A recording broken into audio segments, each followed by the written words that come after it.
Salut tout le monde, c'est Nuage de Cube. J'ai jamais ressenti le besoin d'utiliser WordPress ni Wix parce que je veux connaître mon système et je veux être fier de ce que je crée.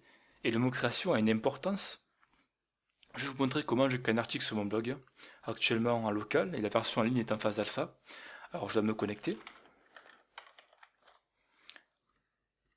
Je vais créer un titre avec le contenu et la prévisualisation est en JavaScript. Je vais mettre plusieurs titres, d'accord, en balise pour avoir un affichage formaté comme je désirais. Voilà, pour que l'article ait un minimum de valeur, mais sans surplus bien entendu. Pas besoin de mettre un gros pâté, un petit gras. Ah, je vais souligner actualité générale. Voilà.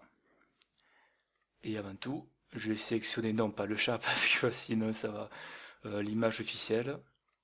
Voilà, j'ai créé mon premier article et voici le résultat de mon blog, le titre, l'image, avec le contenu qui est visuellement bon, qui est propre, et on peut remarquer que le soulignement ne gâche pas la lettre, mais ça après, faites comme vous voulez. La conclusion qui est propre avec la date de création. Je peux mettre aussi la date de modification, mais c'est pas le plus important. Et un internaute, s'il le souhaite, ajouter son commentaire.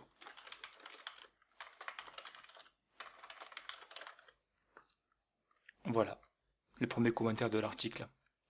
Là où je veux en venir, avec le site PVG24, un vieux site qui apparemment a été créé en 1997, c'est que la simplicité, ça ne veut pas dire que le contenu n'a aucune importance ou n'a aucune valeur.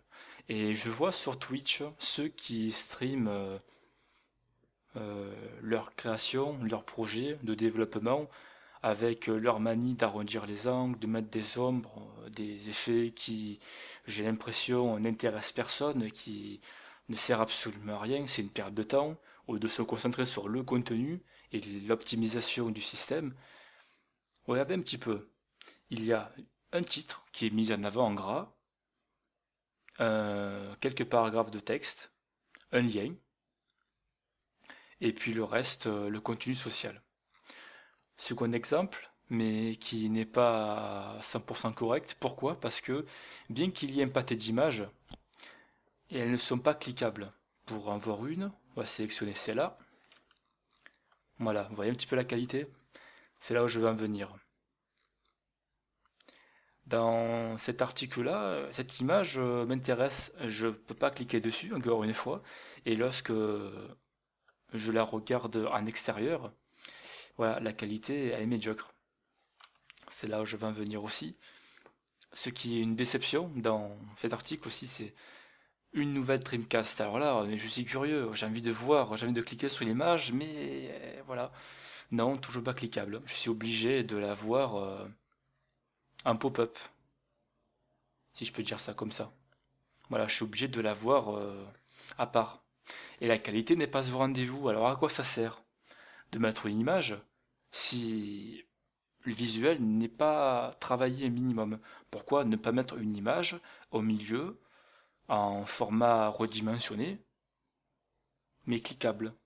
Qu'est-ce qui fait que le webmaster, le développeur, a choisi ce type de visuel? Je ne sais pas. Ce qui aussi peut me gêner, c'est dans un gros paragraphe, comme celui-ci, il y a peut arriver des textes avec effet italique. Et s'il y en a trop, ça peut peut-être gêner, ça peut faire mal aux yeux. Pour ça qu'il faut travailler le visuel sans pour autant en faire trop. Voilà où je voulais venir. Voilà comment je pense. Et je n'ai pas besoin d'utiliser WordPress. Pourquoi avoir besoin d'un système qui n'est pas optimisé et qui est très dépendant de beaucoup de choses, mais qui est surtout là une fois mis en ligne? Voilà, j'ai mon texte, l'image, et le reste, ça vaut de jouer. Écoutez-le. À bientôt.